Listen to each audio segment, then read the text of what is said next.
Hello everyone. इस video में हम लोग एसएससी सीएचएसएल 2018 3 जुलाई शिफ्ट 3 का मैथ्स का पेपर डिस्कस करेंगे। इस पीडीएफ का लिंक आप लोगों को डिस्क्रिप्शन में मिल जाएगा। पहला क्वेश्चन है, two trains of equal length travelling in opposite directions at 72 kilometre per hour at 108 kilometre per hour cross each other in 10 seconds. In how much time does the first train cross a platform of length 350 metre. Question में दिया गया है दो train है जिनकी length equal है, equal यानी बराबर है, वो 72 और 108 किलोमीटर स्पीड से चल रही हैं। 10 सेकंड में एक दूसरे को क्रॉस कर लेती हैं, तो 350 मीटर लंबे प्लेटफॉर्म को क्रॉस करने में कितना टाइम लगेगा। हमें पता है जब दो ट्रेन अपोजिट डायरेक्शन में चलेंगी तो उनकी स्पीड का सम हो जाता है, अपोजिट डायरेक्शन में रिलेटिव स्पीड जुड़ जाती है। तो S1 प्लस S2 बराबर होगा डिस्टेंस अपॉन टाइम के। S1 बराबर है 72 और S2 बराबर है 108, दोनों किलोमीटर पर आवर में है। टाइम हमें सेकंड में दिया गया है, इसलिए हम इसे मीटर पर सेकंड में बदल लेंगे। मीटर पर सेकंड में बदलने के लिए हमें इसे 5/18 से मल्टीप्लाई करना पड़ेगा। डिस्टेंस दोनों ट्रेन, जो लेंथ है दोनों ट्रेन की, वो इक्वल है। अगर एक ट्रेन की लेंथ x है तो दूसरी ट्रेन की भी लेंथ x होगी। टाइम 10 सेकेंड दिया गया है। इसको सॉल्व करेंगे, 108 और 72 180, 180/18 10, 10 × 5 50 आ जाएगा। ये बराबर है 2x अपॉन 10 के। 200 ये 25 बार कट जाएगा, तो x यानी प्रत्येक ट्रेन की जो लेंथ है ये आ जाएगी 250 मीटर। अभी 250 मीटर लंबी ट्रेन 350 मीटर लंबे प्लेटफॉर्म को कितने टाइम में क्रॉस करेगी, जबकि उस ट्रेन की स्पीड 72 किलोमीटर प्रति घंटा है। तो जब ट्रेन किसी प्लेटफॉर्म को क्रॉस करती है तो वो अपनी लेंथ और प्लेटफॉर्म की लेंथ दोनों ट्रेवल करेगी। तो ये आ जाएगा 600/t बराबर 18 से ये 4 बार कट जाएगा, 4 × 5 आ जाएगा 20, 20 से 30 बार कट जाएगा, यानी 30 सेकेंड में 250 मीटर लंबी ट्रेन 350 मीटर लंबे प्लेटफॉर्म को क्रॉस कर लेगी। नेक्स्ट क्वेश्चन अलजेब्रा से है। इसमें कहा गया है अगर x + y + z की वैल्यू 19 है, अगर x + y + z 19 है, x² + y² + z² 133 है, तो x³ + y³ + z³ - 3xyz की वैल्यू बतानी है कितनी होगी।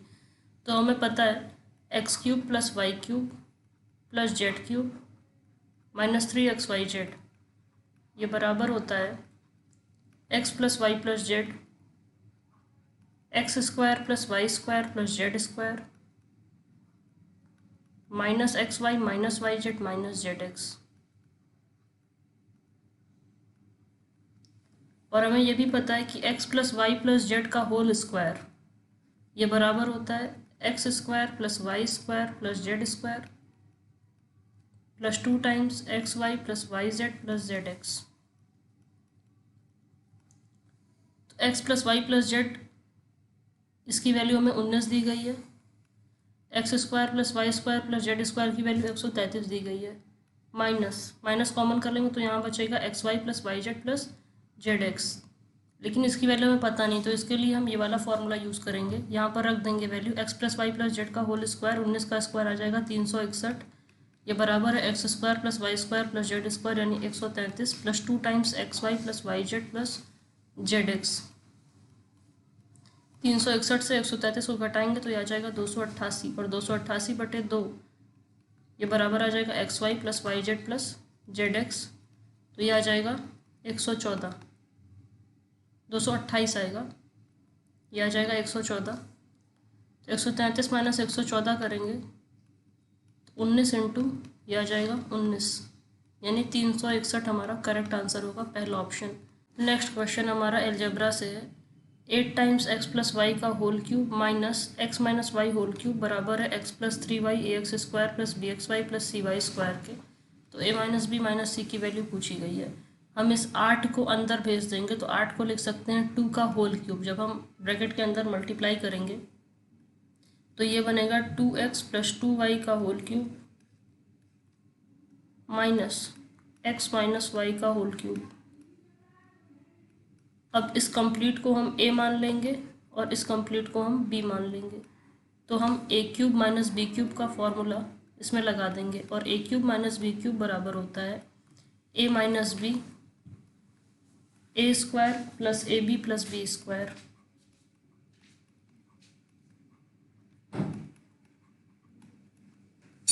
तो ये बराबर आ जाएगा a - b यानी 2x plus 2y minus x minus Y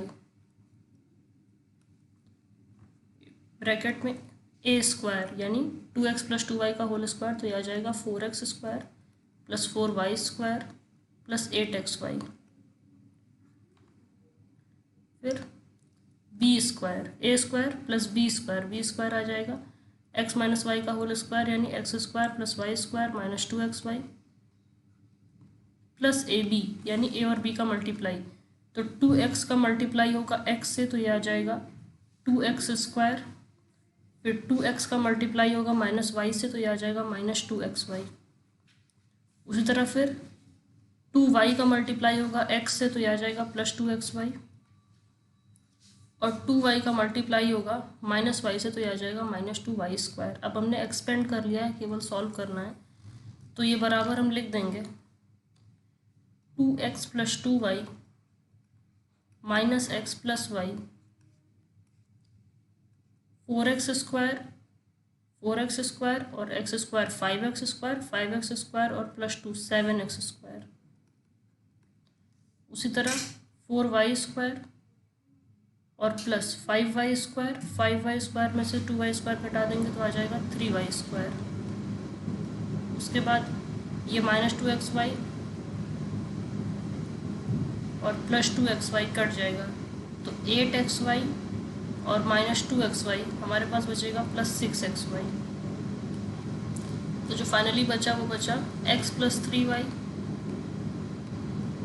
7x square plus 3y square plus 6xy। इसका हम कंपैरिजन कर देंगे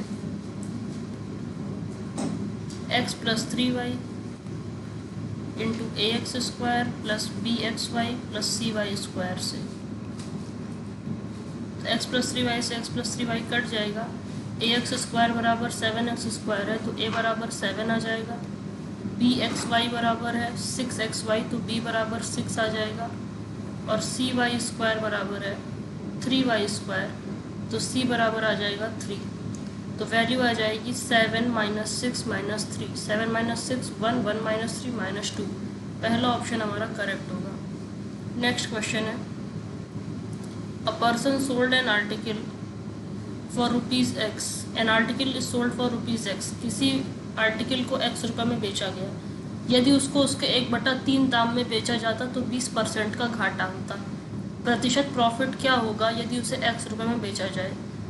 क्वेश्चन में कहा गया है x रुपये में बेचा गया किसी आर्टिकल को, यदि उसे x/3 में बेचा जाता तो 20% का घाटा होता। तो बताइए कितना % लाभ होगा यदि x रुपये में बेचा जाए। तो हम x को ऐसा मान लेते हैं जो 3 से कटे, क्योंकि 33 सही 1/3% बराबर होता है 1/3। तो अगर हम वैल्यू ऐसी मानेंगे जो 3 से कटे तो हमारा कैलकुलेशन ईजी रहेगा। अब हम 3 रुपये भी सेलिंग प्राइस मान सकते हैं, 30 रुपये भी मान सकते हैं और 300 रुपये भी मान सकते हैं, लेकिन हम 300 रुपये इसलिए मानेंगे क्योंकि डेसिमल से हम बचे रहें। तो सेलिंग प्राइस हम मान लेते हैं 300 रुपये। ये x है। कह रहा है अगर 1/3 दाम में बेचा होता, ये न्यू सेलिंग प्राइस जिसको हम SP डैश से डिनोट करेंगे वो आ जाएगा 100 रुपये। अगर 100 रुपये में बेचा है तो 20% का घाटा हो रहा है, यानी 180 की वैल्यू है, तो हम 100 यानी कॉस्ट प्राइस यहाँ से निकाल लेंगे 100, तो ये आ जाएगा 125 रुपये। 25 × 5 यानी 125 रुपये। अब कॉस्ट प्राइस हमें मिल गया 125 रुपये और सेलिंग प्राइस मिल गया 300 रुपये, तो % प्रॉफिट हमारा आ जाएगा दोनों का डिफरेंस यानी 175 बटे कॉस्ट प्राइस यानी 125 और इंटू 100। तो 25 से ये 5 बार कट जाएगा और ये 4 बार कट जाएगा। 5 × 15 और 5 × 25, 4 × 35 आ जाएगा 140। तो हमें 140% का प्रॉफिट होगा। नेक्स्ट क्वेश्चन सिंप्लीफिकेशन से है। पहले ऑफ को सॉल्व कर लेते हैं। 10 ऑफ 10 हो जाएगा 100, 4 ऑफ 4 हो जाएगा 16 और ब्रैकेट को सॉल्व कर लेंगे 10 - 4 6 मिल जाएगा। तो हम लिखेंगे 5 divided by 100, 5 divided by 100 into 4 plus 4 divide by 16 into 10 minus 6 divide by 16 into 4। Solve कर लेंगे, इसे सिंप्लीफाई कर लेंगे तो ये यहाँ से तो आ जाएगा 1/5। उसी तरह इस वाले को सॉल्व करेंगे तो यहाँ से आ जाएगा 5/2 और इस वाले को सॉल्व करेंगे तो यहाँ से आ जाएगा 3/2। अब 5/2 माइनस 3/2 क्या आ जाएगा 2/2 और 2/2 होता है 1, तो ये आ जाएगा 6/5 और 6/5 को डेसिमल के फॉर्म में लिखेंगे क्योंकि ऑप्शन सब डेसिमल के फॉर्म में है, तो ये आ जाएगा 1.2। नेक्स्ट क्वेश्चन एवरेज से है। 80 बच्चों की एक क्लास है, उसमें जो शहरी और ग्रामीण बच्चों की संख्या का अनुपात 5 और 3 का है। किसी टेस्ट में ग्रामीण बच्चों ने 40% अधिक स्कोर किया है शहरी बच्चों से। यदि सभी का एवरेज स्कोर ग्रामीण और शहरी सभी का मिलाकर जो एवरेज स्कोर है वो 69 है, तो बताना है ग्रामीण बच्चों का एवरेज स्कोर क्या होगा। कुल बच्चे हैं 80 और अर्बन और रूरल में 5:3 के रेशियो में डिवाइड है, यानी 80 जो है वो 8 की वैल्यू है, उससे हम 5 की वैल्यू निकाल सकते हैं। 5 अर्बन है और रूरल 3 के रेशियो में, तो ये आ जाएगा 50। अगर 50 अर्बन है तो 30 बच्चे रूरल हैं और 40% बराबर होता है 2/5।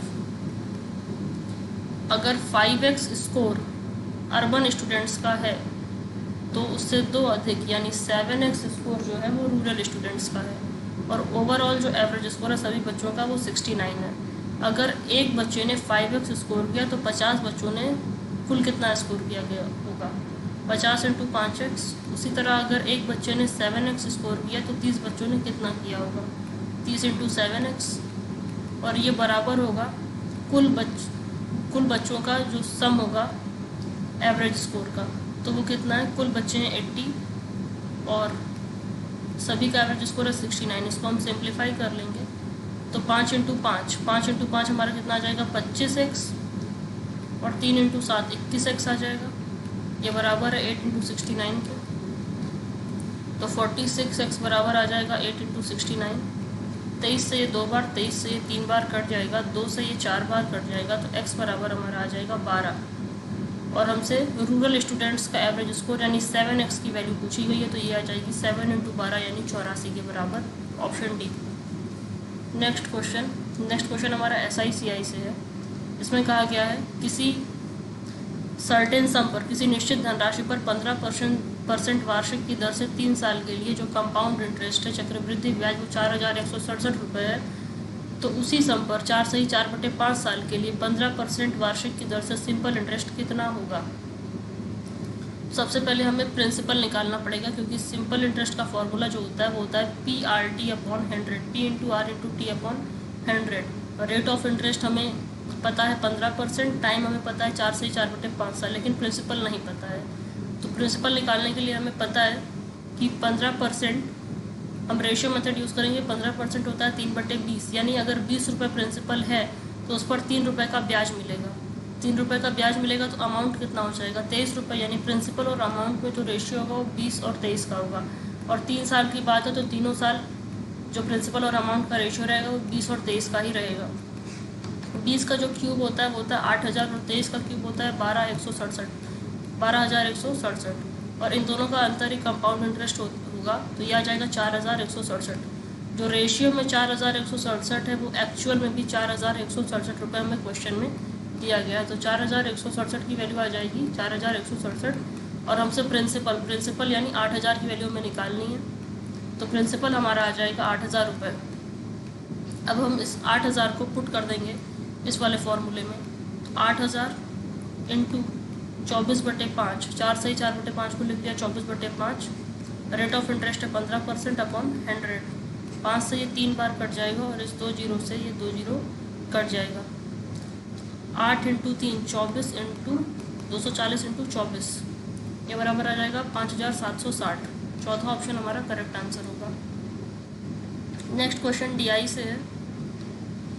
द एवरेज इनकम, इसमें इनकम और एक्सपेंडिचर दिया गया है करोड़ रुपए में 2014 से लेकर 2018 के लिए। तो average income of the company in 5 years is what % more than it's expenditure in 2015।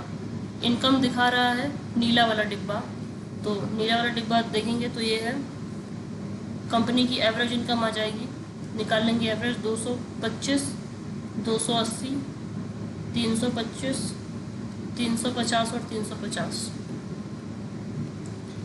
तो ये आ जाएगी 3 3 6 6 1 700 700 3 1000 10 4 1400 1450 और 80 1530 और बटे 5 क्योंकि एवरेज निकालना है तो ये आ जाएगा 306। और कंपनी का एक्सपेंडिचर 2015 में जो कंपनी का एक्सपेंडिचर है वो है 250। 306 और 250 इन दोनों में अंतर कितने का है, तो 56 का अंतर है। और देन के बाद एक्सपेंडिचर इन 2015 है जो कि कितना है 250, तो 56 बटे 250 इंटू 100 कर लेंगे। तो 5 से 5 बार कट जाएगा, 5 से 2 बार कट जाएगा, 56 इंटू 2 आ जाएगा 112, 112 बटे 5। तो सिंप्लीफाई करने के लिए 2 से ऊपर नीचे गुणा कर देंगे तो कितना बन जाएगा 224 बटे 10। और 224 बटे 10 कितना होता है 22.4, यानी ऑप्शन डी हमारा करेक्ट आंसर होगा। नेक्स्ट क्वेश्चन, एक ट्रायंगल है ABC जिसमें AD बाइसेक्टर है एंगल BAC का। फिगर 7 में बनाते चलेंगे, इससे क्वेश्चन में क्लैरिटी होगी। एक ट्रायंगल है ABC जिसमें इस एंगल BAC का बाइसेक्टर है AD। बाइसेक्टर यानी ये वाला एंगल और ये वाला एंगल इक्वल होगा।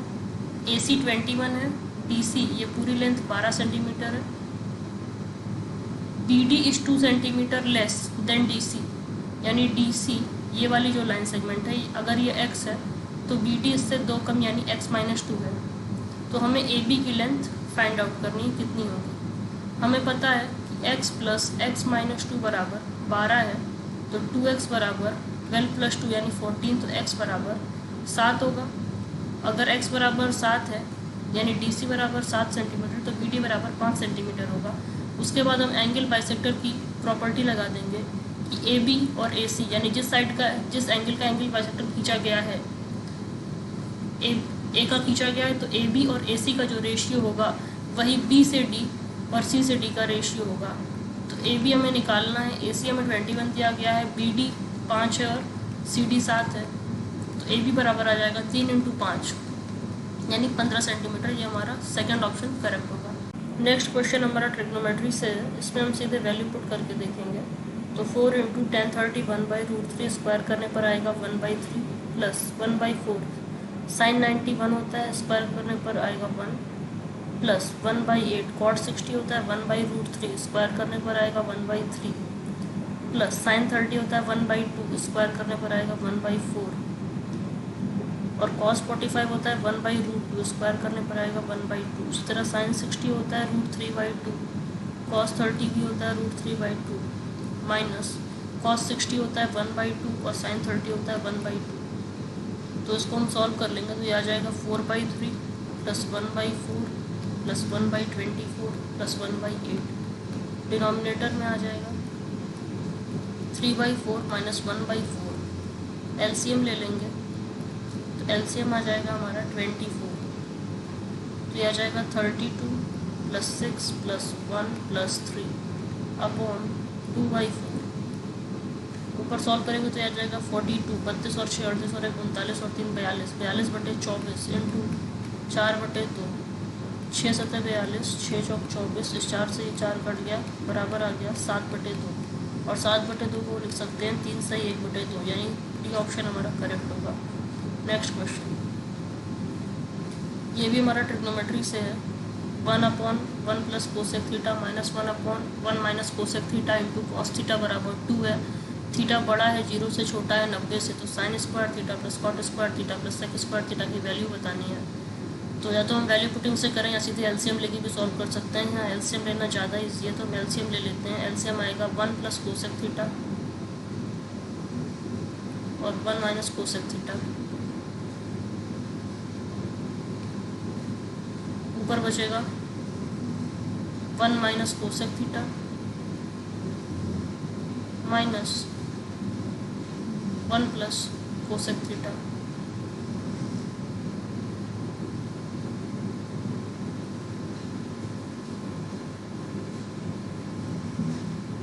इंटू कॉस थीटा, ये बराबर 2 के है। तो आएगा 1 minus cosec theta minus 1 minus cosec theta upon 1 minus cosec square theta into cos theta बराबर 2। -1 से +1 कट जाएगा, minus cosec theta -2 cosec theta हो जाएगा upon 1 minus cosec square theta होता है minus cot square theta into cos theta बराबर 2। इस minus से ये माइनस कट जाएगा, इस 2 से ये 2 कट जाएगा, तो हमारे पास बचेगा कोसेक थीटा को लिख देंगे सीधे 1 upon sine theta upon cot square theta को लिख देंगे cos square theta upon sine square theta into cos theta बराबर 2। इसको यहाँ सॉल्व कर लेंगे तो ये आ जाएगा 1 upon sine theta into sine square theta upon cos square theta into cos theta, ये बराबर होगा 2 के। इस कॉस स्क्वायर थीटा से कॉस थीटा कट जाएगा, इस साइन स्क्वायर थीटा की एक पावर से साइन थीटा कट जाएगा, तो बचेगा sign theta upon cos theta, ये बराबर 2 के है, सॉरी 1 के है। यहाँ पर ये 1 बचेगा क्योंकि इस 2 से ये 2 कट गया था, यहाँ पर तो ये 1 बचेगा क्योंकि हमने इस वाले 2 से इस वाले 2 को काट दिया था। तो sign theta upon cos theta बराबर 1, तो टेन थीटा बराबर यहाँ से आ जाएगा 1 और थीटा बराबर आ जाएगा 45 डिग्री। अब हमें थीटा की वैल्यू मिल गई तो हम इस वाले एक्सप्रेशन में थीटा की वैल्यू पुट कर देंगे। साइन 45 होता है 1/√2, स्क्वायर करेंगे तो आएगा 1/2। कॉट 45 1 होता है, स्क्वायर करने पर 1 ही आएगा। सेक 45√2 होता है, स्क्वायर करने पर आएगा 2। तो 3 + 1/2 को हम क्या लिख सकते हैं 3 1/2। थर्ड ऑप्शन हमारा करेक्ट आंसर होगा। Next question.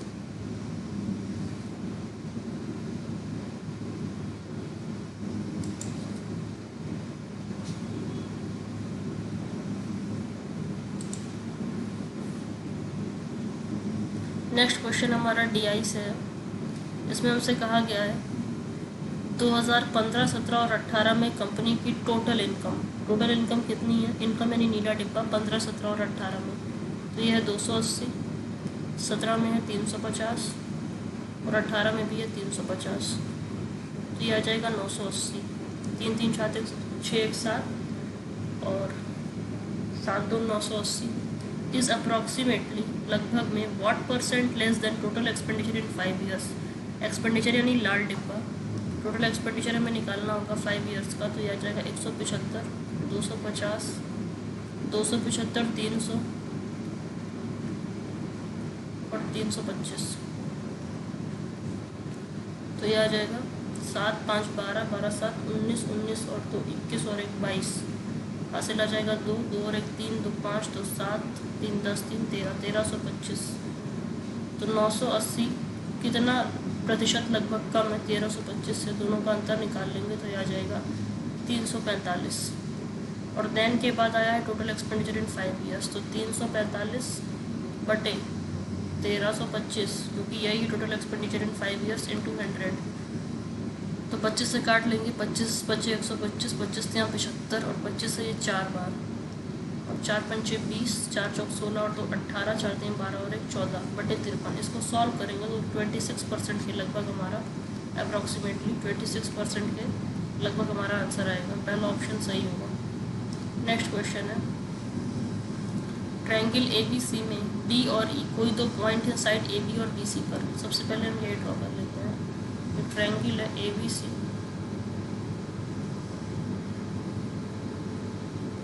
यहाँ पे लिख लेते हैं ABC कोई ट्रायंगल है जिसमें B और साइड AB और AC पर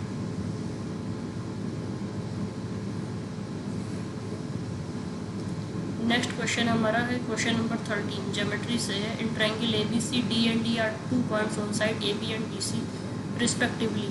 तो हम सबसे पहले ट्रायंगल ड्रॉ कर लेते हैं। ट्रायंगल है हमारा ABC,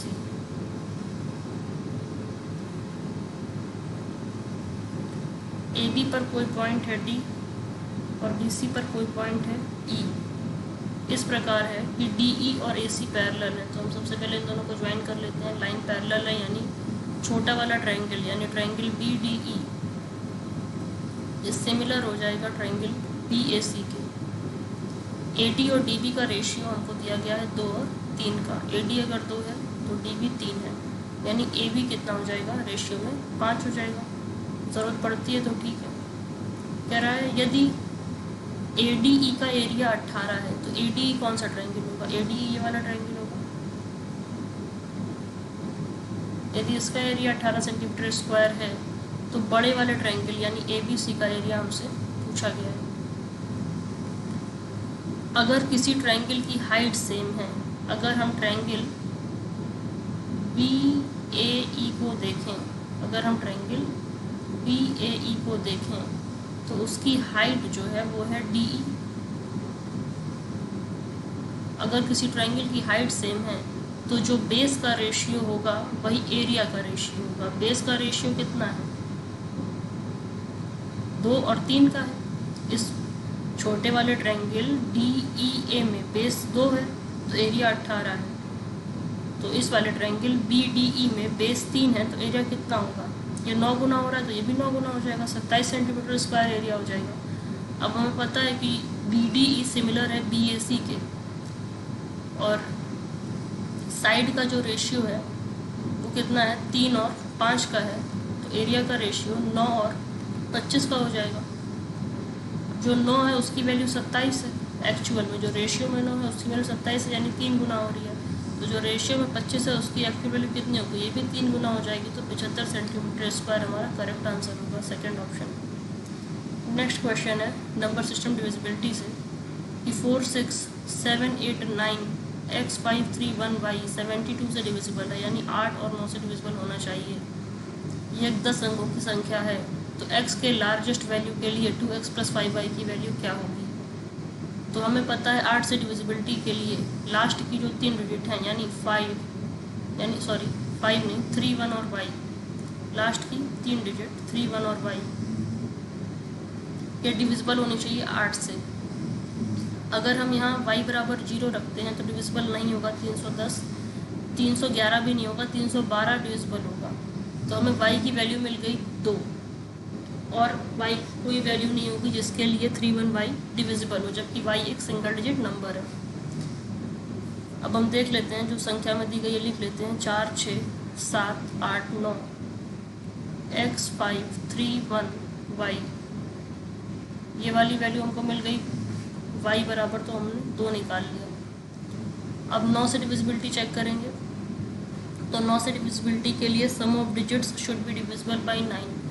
अंकों का योग 9 से कट जाए तो संख्या 9 से कट जाती है। तो जो संख्याएं 9 से कट जाएंगी यानी जिनको जोड़ने पर 9 बनेगा उन्हें हम काट देंगे, इससे हमारी कैलकुलेशन ईजी होगी। तो ये 9 कट जाएगा, 8 और 1 ये भी 9 कट जाएगा, 5 और 4 ये भी कट जाएगा, 6 और 3 ये भी कट जाएगा। तो हमारे पास बचा 7, यहाँ बचा x और यहाँ बचा y।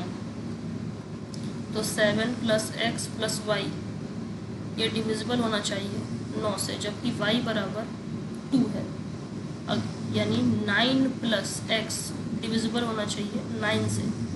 अब x की वैल्यू चाहिए लार्जेस्ट। x बराबर अगर हम 0 रख दें तो 9 + x / 9 डिविजिबल होगा, लेकिन क्या ये लार्जेस्ट होगा? अगर हम x बराबर 9 रख देते हैं तो संख्या बनेगी 18, तब भी तो वो 9 से डिविजिबल होगी, और 9 जो है वो 0 से बड़ा है, तो 0 वाला केस हम नहीं ले सकते, 9 वाला केस हमारा सही होगा। x बराबर हमारा आ गया 9, वैल्यू x की लार्जेस्ट है, तो 2 × 9 + 5 × 2 तो आ जाएगा 18 + और 10, 18 और 10 28 आ जाएगा। पहला ऑप्शन हमारा करेक्ट होगा। अगला सवाल है वही बार ग्राफ से, डाटा सेम है। क्वेश्चन में कहा है इन विच ईयर, यानी किस वर्ष में expenditure more than 40% as compare to expenditure in previous year, यानी किस वर्ष में पिछले वर्ष की तुलना से जो खर्च है वो 40% अधिक है। तो इस सवाल को हम ऑप्शन से सॉल्व करेंगे। ऑप्शन हमको दिया गया 2016, 2015, 2018 और 2017। तो सबसे पहले हम बात करते हैं पहला ऑप्शन जो कि हमको दिया गया है 2016। 2016 की तुलना प्रीवियस ईयर यानी 2015 से होगी, और हमें देखना है एक्सपेंडिचर यानी लाल डिब्बा। तो 2016 में जो एक्सपेंडिचर है वो है 275, और 2015 में एक्सपेंडिचर है 250। क्या 275 40% अधिक है 250 से? नहीं, क्योंकि 10% 25 होगा और 40% इसका हो जाएगा 100। क्या ये 250 275 से 250 से 100 अधिक है? नहीं, ये तो केवल 25 अधिक है, ये गलत हो गया। दूसरा ऑप्शन है 2015। तो 2015 की जो हम तुलना करेंगे वो करेंगे 2014 से। तो 2015 में तो जो एक्सपेंडिचर है वो कितना है 250, तो 2014 में एक्सपेंडिचर है 175। इन दोनों का जो परसेंटेज चेंज है वो 40% से ज़्यादा आना चाहिए। तो ये आ जाएगा 50 और 75, 50 और 25 75, और प्रीवियस ईयर से तुलना करनी है, यानी 2014 से। दैन के बाद हमारा compare to expenditure in the previous year, तो 75/175 इंटू 100। इसको सॉल्व कर लेंगे। 25 से 7 बार, 25 से 4 बार, और ये आ जाएगा 4 पंचे 20, 4 7 28 और 2 30, 300/7। और 300/7 को हम क्या लिख सकते हैं 3/7 इंटू 100, और 3/7 क्या होता है 42.657%, जो कि 40 से अधिक है। यानी यही हमारा 2015 हमारा करेक्ट आंसर होगा, सेकेंड ऑप्शन। नेक्स्ट क्वेश्चन, एक आदमी को पहले 30% की छूट और फिर 20% की छूट मिलती है उसके फूड बिल 1250 रुपये पर। तो बताना है उसको कितना अमाउंट पे करना पड़ेगा। हमने मान लिया उसके पास 100 रुपये था, पहले उसे 30% की छूट मिली यानी 70 रुपये, उसके बाद 20% की छूट मिली यानी 14 रुपये की छूट मिली, यानी उसे पे कितना करना पड़ेगा 56 रुपये। लेकिन क्वेश्चन में कह रहा है कि जो 100 रुपये है ये एक्चुअल में 1250 रुपये है। तो 1250 100 की वैल्यू है और 56 रुपये पे करना पड़ेगा, तो 56 की वैल्यू निकाल लेंगे। 25 से 4 बार, 25 से 50 बार कट जाएगा, 4 से 14 बार कट जाएगा, 14 इंटू 50 आ जाएगा 700 रुपये, यानी पहला ऑप्शन हमारा करेक्ट आंसर होगा। Next question time and work से है। 18 आदमी किसी काम को 9 दिन में करते हैं। जब उन्होंने 5 दिन काम कर लिया तो 6 आदमी और काम करने आ गए। कितने दिन में बचा हुआ काम पूरा हो जाएगा? तो हम टोटल वर्क इक्वेट कर देंगे। 18 आदमी ने 9 दिन काम किया, वही काम 18 आदमी 5 दिन काम करते हैं, उसके बाद 6 और आदमी आ गए, यानी 24 आदमी हो जाएंगे। वो कितने दिन में बचा हुआ काम पूरा कर लेंगे? तो हम इसको सॉल्व कर लेंगे। 18 इंटू 9 माइनस 18 इंटू 5, ये बराबर आ जाएगा 24 इंटू एक्स। एक्स क्या है, कितने दिन में 24 आदमी उस बचे हुए काम को पूरा करेंगे। 18 कॉमन कर लेंगे, 9 माइनस 5, और ये बराबर आ जाएगा 24 इंटू एक्स। तो 18 इंटू 4 बराबर 24 इंटू एक्स। 6 से ये 3 बार कट गया, 6 से ये 4 बार कट जाएगा, इस 4 से ये 4 कट जाएगा, तो एक्स बराबर आ जाएगा 3, यानी पहला हमारा सही आंसर होगा। नेक्स्ट क्वेश्चन DI से है। 2014, 16 और 17 में एक्सपेंडिचर और टोटल इनकम का रेशियो बताना है। Ratio of the total expenditure to total income of the company in 14, 16 and 17। तो एक्सपेंडिचर हमारा लाल डिब्बा है, 14 में है 175, 16 में है 275 और 17 में है 300। तो ये जोड़ने पर बनेगा 750। उसी तरह इनकम देखेंगे, इनकम है लाल डिब्बा, 14 में है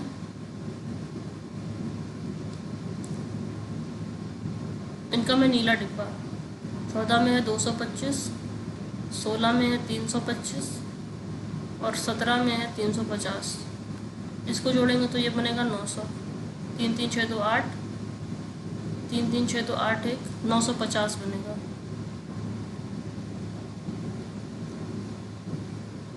नहीं, 900 ही बनेगा। 3 3 600, 600 तो 800, 800 और 100 900। इसको सिंप्लीफाई कर लेंगे तो ये 0 से 0 कट गया, 15 से 5 बार, 15 से 6 बार, 5:6 रिक्वायर्ड रेशियो होगा, चौथा ऑप्शन।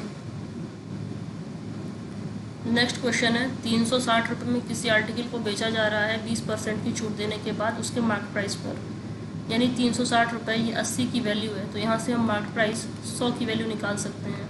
तो मार्केट प्राइस हमारा आ जाएगा 950 रुपये, 450 रुपये, 90 इंटू 5 450 रुपये। कह रहा है यदि डिस्काउंट ना दिया गया होता, यानी मार्केट प्राइस पर ही बेचा गया होता, 450 रुपये में ही बेचा गया होता, तो उस कंडीशन में 50% का प्रॉफिट होता, यानी ये 150 की वैल्यू हो गई। तो हम 100 से मल्टीप्लाई कर देंगे तो हमें यहाँ से कॉस्ट प्राइस मिल जाएगा, तो ये आ जाएगा 300 रुपये। यही हमसे क्वेश्चन में पूछा गया है। अगला सवाल है। In a circle with centre O, a diameter AB and a chord CD intersect each other at E. सबसे पहले फिगर ड्रॉ कर लेते हैं। ये हमारा एक सर्किल है, इसमें एक डायमीटर है AB, इसका सेंटर है O और एक कॉर्ड है CD।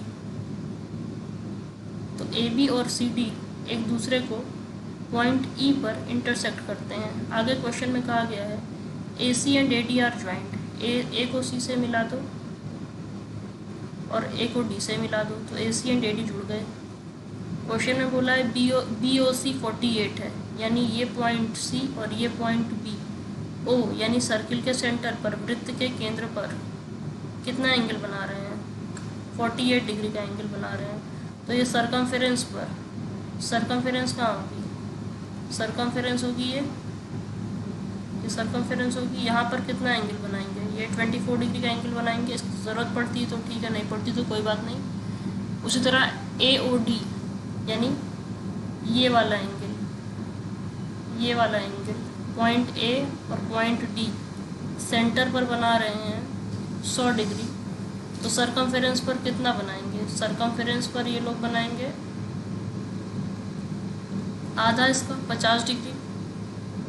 हमसे पूछा है CEB, इसकी वैल्यू क्या होगी, तो हमें पता है कि जो एक्सटीरियर एंगल CEB है, अगर हम इस वाले ट्रायंगल को देखें ACE, तो इसी का एक्सटीरियर एंगल है एंगल CEB, और ये बराबर होगा अदर टू इंटीरियर एंगल, यानी जो अतिरिक्त अन्य दो इंटीरियर एंगल हैं उनके सम के बराबर, यानी 24 और 50 के सम के बराबर। तो यह आ जाएगा 24 + 50 यानी 74 डिग्री, और सेकंड ऑप्शन हमारा सही होगा। नेक्स्ट क्वेश्चन है tan x बराबर cot 60 + x के है, तो x की वैल्यू क्या होगी। हमें पता है अगर tan a बराबर cot b के है तो a + b का जो सम होगा वो 90 डिग्री के बराबर होगा, यानी x + 60 + 6x ये बराबर होगा 90 के, तो 7x बराबर होगा 90 - 60 यानी 30 के, तो x बराबर होगा 30/7 के, यानी सेकंड ऑप्शन करेक्ट होगा। अगला सवाल अलजेब्रा से है 9a² + 16b² + c² + 25 = 24 times a + b, तो 3a + 4b + 5c की वैल्यू बतानी है। तो हम इसको सॉल्व कर लेंगे अलजेब्रा का क्वेश्चन। 9a² + 16b² + c² + 25 बराबर दिया है 24 टाइम्स a + b। a वाले टर्म एक तरफ, b वाले टर्म एक साथ और c वाले टर्म एक साथ लिख लेंगे, तो ये आ जाएगा 9a² - 24a + 16b² - 24b, और क्योंकि c वाला केवल एक ही टर्म है तो c² बराबर 0, मतलब +25 बराबर यहाँ पे 0, तो इसे लिखेंगे 3a - 4 का होल स्क्वायर प्लस 4b - 3 का होल स्क्वायर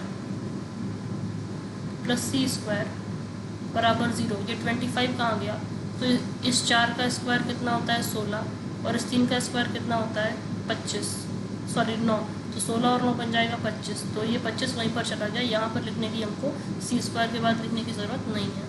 अब हमें पता है कि 3a - 4 का होल स्क्वायर 0 के बराबर है, तो a बराबर आ जाएगा 4/3 और b बराबर आ जाएगा 3/4, और c² 0 के बराबर, तो c बराबर आ जाएगा 0।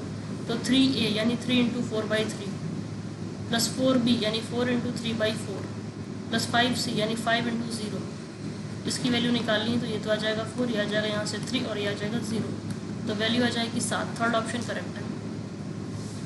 नेक्स्ट क्वेश्चन है किसी रेक्टेंगुलर पार्क की लंबाई उसकी चौड़ाई से 20 मीटर अधिक है, यदि फेंसिंग 53 रुपये पर मीटर के हिसाब से की जाए तो 21,200 रुपये खर्च आता है।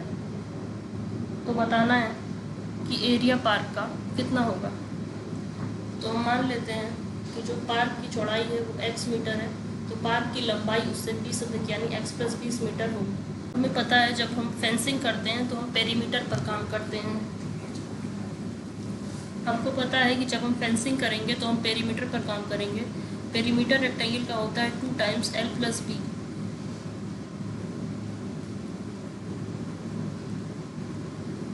और हम 53 रुपये पर मीटर के हिसाब से कर रहे हैं, तो जो खर्च आ रहा है वो आ रहा है 21,200 रुपये।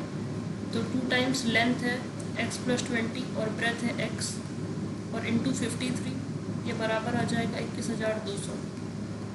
तो 53 से ये 400 बार कट जाएगा, तो आ जाएगा 2 टाइम्स 2x + 20 बराबर 400। तो 2x + 20 बराबर आ जाएगा 200। उसी तरह 2x बराबर आ जाएगा 200 - 20 यानी 180। तो x बराबर आ जाएगा 90, यानी हमें ब्रेथ मिल गई 90, तो लेंथ उससे 20 अधिक यानी 110 है। तो एरिया होता है लेंथ इंटू ब्रेथ, ये आ जाएगा 9900 मीटर स्क्वायर, यानी डी ऑप्शन हमारा करेक्ट आंसर होगा। नेक्स्ट क्वेश्चन हमारा सिमिलरिटी से है, ज्योमेट्री से। ट्रायंगल ABC दिया गया है और ट्रायंगल QPR दिया गया है, और दोनों ही सिमिलर ट्रायंगल हैं। सिमिलर में ऑर्डर मैटर करेगा, हम QPR को PQR नहीं लिख सकते हैं। एरिया का जो रेशियो है वो 9 और 4 का है, तो साइड का रेशियो इसका √3 और 2 का होगा। हमसे QR पूछा गया है, तो ये AC जैसा होगा। AC 9 है, जो रेशियो में 3 है वो एक्चुअल में 9 है। तो जो रेशियो में 2 है उसकी वैल्यू कितनी हो जाएगी, 3 गुना हो जाएगी, यानी 6 सेंटीमीटर। थर्ड ऑप्शन हमारा करेक्ट आंसर होगा। नेक्स्ट और लास्ट क्वेश्चन है, किसी आर्टिकल का दाम हर साल 20% बढ़ जाता है, तो 20% बराबर होता है 1/5। 1/5 यानी 1/5। ये शुरुआत में दाम 5 रुपये था, तो 1 साल के बाद उसका दाम 6 रुपये हो जाता है। If the difference between the prices at the end of third and fourth year is 259.20, तीसरे वर्ष और चौथे वर्ष के अंत में मूल्य का जो अंतर है वो 259.20 है, तो दूसरे वर्ष के अंत में जो भी दाम था उसका 40% कितना होगा। तो हम इस पर कंबाइंड रेशियो मेथड फॉलो करेंगे। हमें पता है कि इनिशियली जो प्राइस था वो था 5 रुपये, और 1 साल के अंत में जो प्राइस हो गया वो 6 रुपये हो गया। तो सेकेंड, थर्ड और 4 साल तक की बात है। पहले इनिशियली जो प्राइस था वो था 5 रुपये, उसके बाद हो गया 6 रुपये। फिर 1 साल के अंत में क्या हुआ, प्राइस था 5 रुपये, दूसरे साल के अंत में हो गया 6 रुपये। फिर प्राइस था 5 रुपये, 6 रुपये हो गया। उसी तरह प्राइस था 5 रुपये, 6 रुपये हो गया चौथे साल के अंत में। अब कंबाइंड रेशियो मेथड लगाएंगे तो यहाँ 6 6 6, यहाँ पे भी 6, यहाँ पे भी 6, यहाँ पे भी 6, यहाँ पर 5, यहाँ पर 5, यहाँ पर 5, और यहाँ पर भी 5, यहाँ पर भी 5, यहाँ पर भी 5। ये फिल कर लेंगे। इनिशियली प्राइस कितना था, 1 साल के अंत में प्राइस कितना था, दूसरे साल के अंत में प्राइस कितना था, तीसरे साल के अंत में प्राइस कितना था, और चौथे साल के अंत में प्राइस कितना था। तो ये तो आ जाएगा 625, ये आ जाएगा 750, ये आ जाएगा 900, और ये आ जाएगा 1080, और ये आ जाएगा 1296। हमसे कहा गया है तीसरे और चौथे वर्ष में मूल्यों का अंतर, जो कि कितना है, 216 है। ये एक्चुअल में कितना है, 259.20 है। तो 259.20 ये 216 की वैल्यू है। हम जो 216 है इसकी वैल्यू एक्चुअल में हमको 259.20 दी गई है। तो 259.20 ये 216 की वैल्यू है। हमसे पूछा गया है दूसरे वर्ष के अंत में जो भी प्राइस था वो 900 रुपये था। तो 900 का 2/5 यानी 40% कितना हो जाएगा, क्या जाएगा 360। तो 360 की वैल्यू हमको बतानी है कितनी होगी। इससे ये दशमलव हट जाएगा, ये यहाँ लग जाएगा पॉइंट, और 36 से ये 6 बार कट जाएगा। 6 चौक 24, 1 आया, 6 तियाँ 18 और 6 दूनी 12, यानी 432 रुपये हमारा करेक्ट आंसर आ जाएगा। करेक्ट आंसर सेकंड ऑप्शन हमारा सही होगा। इसी के साथ ये सेट खत्म होता है। मिलेंगे अगले वीडियो में। Till then take care.